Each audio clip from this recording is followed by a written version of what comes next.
Muito boa noite, queridos amigos telespectadores da Rede Século XXI. Estamos ao vivo com o nosso programa Eclésia toda segunda-feira à noite aqui pela sua Rede Século XXI, discutindo assuntos da nossa Igreja Católica. Catequese, história da Igreja, assuntos relacionados ao tempo litúrgico, vida dos santos e tudo mais.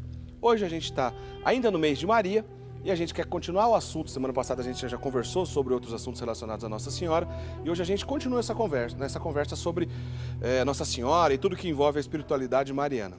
Antes de eu falar propriamente dito qual que é o nosso assunto da noite de hoje, quero dar uma boa noite primeiro ao Padre Guido, que está aqui ao meu lado e vai, mais uma vez, nos ajudar com esse importante tema. Boa noite, Padre Guido. Boa noite, Eric. Boa noite, prezados amigos, telespectadores. Estamos sempre aqui à vossa disposição, sobretudo porque queremos acreditar naquele antigo e sempre válido provérbio que afirma que o amor aumenta através do conhecimento. Quanto mais conhecemos também as verdades da nossa doutrina cristã, mais teremos o amor. E o amor nos leva a uma imitação e a um oferecimento de nós mesmos para que a glória de Deus seja cada vez mais conhecida e difundida no mundo inteiro. Aliás, o próprio Santo Agostinho já dizia, né? É difícil a gente amar aquilo que a gente não conhece, né? Então, amando para conhecer, conhecendo para também amar. E o Padre Guido é mestre nesse assunto de nos ensinar. A gente está aqui toda segunda-feira. Aliás, Padre Guido, o senhor encontrou ontem com uma figura ilustre aqui do nosso clero, não é brasileiro, é italiano, mas está no Brasil, que é o Núncio Apostólico do Brasil, né? O nosso querido Dom Giovanni Aniello, sim, que muito nos honra com a sua audiência, diz que assiste o programa Eclésia. É isso mesmo, Padre Guido? Exato. Ontem a cidade de Bauru celebrou 50 anos da fundação da diocese. Certo. E pela oportunidade foi convidado o Núncio Apostólico, que veio e passou 2 dias visitando as obras mais importantes da cidade. Visitou também um hospital onde a gente dá uma certa assistência. Certo. E lá nos encontramos, mas estamos um pouquinho à saudade falando língua italiana. E logo ele me disse, mas você não faz o programa Eclésia? Eu fiquei até mais branco na frente dele. Nunca teria imaginado que o Núncio Apostólico acompanhe o nosso programa. Olha só, muito obrigado então, Dom Giovanni. A gente está muito honrado com a sua audiência. Muito obrigado mesmo. A gente manda um abraço para o senhor. Agora, Padre Guido, vamos trabalhar então? Vamos começar a nossa conversa? Certo. O tema de hoje nós vamos falar sobre os dogmas marianos, né? Vamos entender o que é um dogma e quais são os dogmas marianos. Você pode ligar para cá, fazer sua pergunta, o seu comentário. Na medida do possível, a gente tenta responder. Liga para cá no 3871-9600, 9620. Os 2 telefones estão disponíveis aqui para você ligar para a gente e fazer sua pergunta, seu comentário. Liga no 3871-9620, faça o seu comentário para a gente, sua pergunta e tudo mais. Mas também você pode mandar um e-mail no eclesia@rs21.com.br e a gente também responde a sua dúvida, tá certo? Padre Guido, para falar sobre os dogmas de Nossa Senhora, os dogmas marianos, vamos começar a entender lá do início da nossa conversa. O que é um dogma? O Eric, dogma significa uma verdade definitiva, imutável, infalível, inquestionável e absolutamente segura. Certo. A respeito de um assunto sobre o qual não pode pairar nenhuma dúvida. Quando se fala de dogmas marianos, nós entendemos verdades de fé a respeito de Nossa Senhora, comprovadas e anunciadas essas verdades pelo magistério da Igreja, através da palavra do Santo Padre, o Papa, quando ele usa a sua autoridade máxima, falando, como se diz em língua latina, ex cátedra, isto é, com a autoridade de vigário de Cristo aqui na Terra. Então, essas verdades de fé que a Igreja proclama no decorrer dos séculos, elas vêm em apoio à história de salvação, à revelação divina, né? Porque, sim, Padre Guido, a gente sempre lembra isso aqui no programa Eclésia. A revelação divina, a nossa história de salvação, a revelação divina, ela é completa e ela se encerra com a morte do último apóstolo. Aí eu perguntaria para o senhor, esses dogmas de fé acrescentam algo novo à revelação divina? Não, a revelação divina é já completa porque é divina. Certo.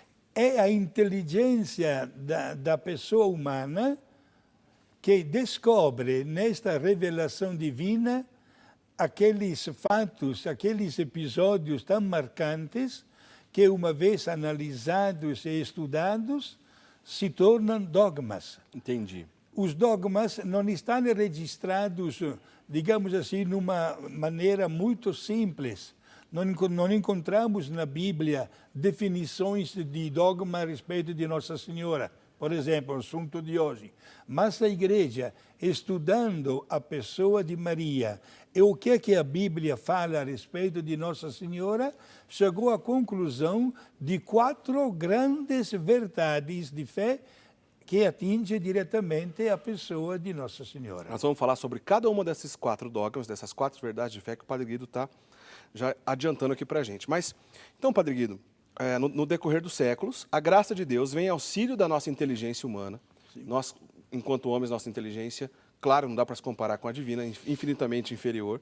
Então, a graça de Deus nos auxilia, então, a inteligência humana para que a gente entenda a própria revelação divina, que é completa, sim, e a gente possa aprofundar nos mistérios divinos. Perfeito. E Deus dá exatamente esta capacidade à sua Igreja. A atenta leitura e a meditação da Palavra de Deus leva a Igreja a apresentar como verdades de fé determinados assuntos, não somente a respeito de Maria, certo, mas a respeito, por exemplo, do nosso credo. Aliás, é bom já anunciar que cada expressão da nossa profissão de fé é dogma de fé. Os artigos do credo são, sim, dogmas de fé. Perfeito.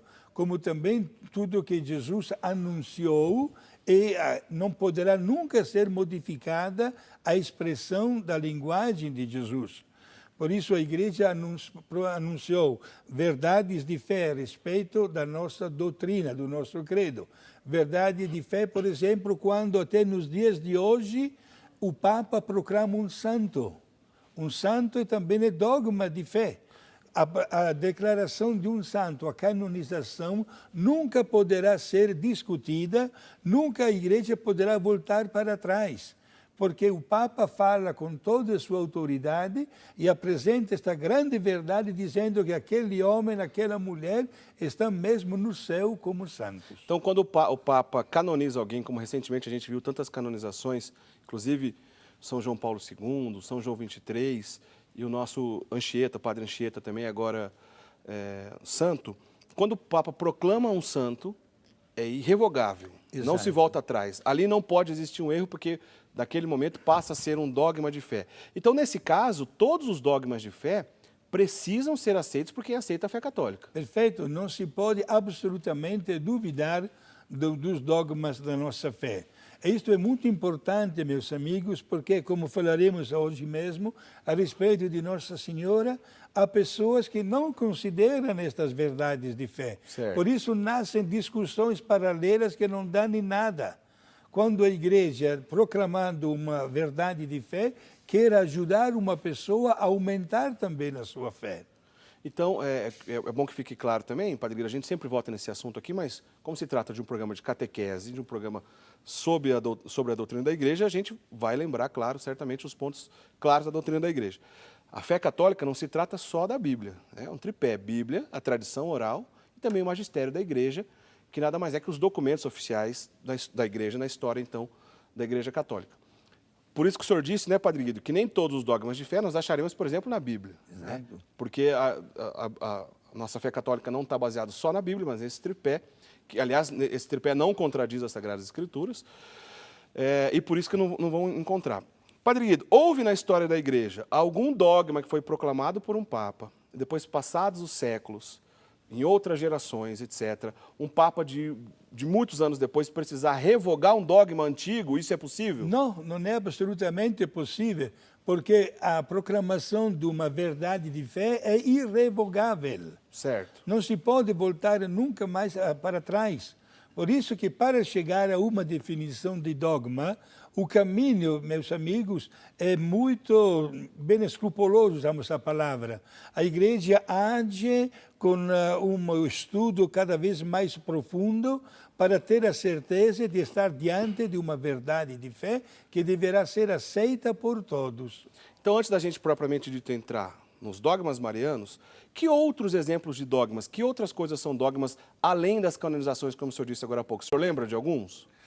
Bom, nós temos sobre o dogma que são os nossos maiores mistérios da nossa fé. Por exemplo, a unidade e trindade de Deus. Certo. O dogma da nossa fé. Não adianta hoje discutir sobre o maior dos mistérios, sobre a encarnação, paixão, morte e gloriosa ressurreição de Jesus. Também isso ocupa como mistério da nossa fé uma verdade absoluta.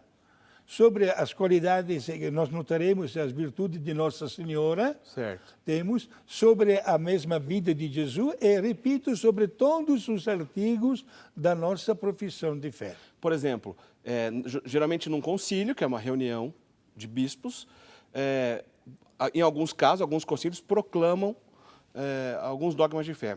Um famoso concílio, por exemplo, o Concílio de Trento, né, ali também trabalhou sobre essa questão dos sacramentos. Perfeito. Quando o Concílio de Trento, depois de muito estudar e chegar a um consenso, proclama documentos oficiais em relação aos sacramentos, passa a ser dogma de fé. Perfeito. E não esqueçamos que este Concílio de Trento, que nasceu num período, que se realizou num período muito delicado da história... 1545. Até o 1563, durou 18 anos. Certo. Inclusive, morreram 4 papas durante este concílio. Nossa. Né? E proclamou como dogma de fé o mistério da transubstanciação, isto é, da passagem da substância do pão e do vinho para o corpo e o sangue de Cristo na hora da consagração da missa, e também como dogma de fé a presença dos 7 sacramentos. Muito bem, então, diante dessa primeira conversa aqui, na nossa introdução sobre o conceito de dogma, o que significa dogma, no próximo bloco a gente vai falar para valer então dos dogmas marianos, entender nesse aspecto que a gente conversou agora, o que é dogma, a importância do dogma, como ele é proclamado, em que condições, etc. A gente vai falar sobre os dogmas marianos, tá certo? A partir do próximo bloco. Lembrando, ligue para a gente, aproveita o intervalo, tá certo? No 38719620, ou manda um e-mail no eclesia@rs21.com.br, que a gente vai para o intervalo. Daqui a pouquinho a gente continua essa conversa. Não sai daí, até já.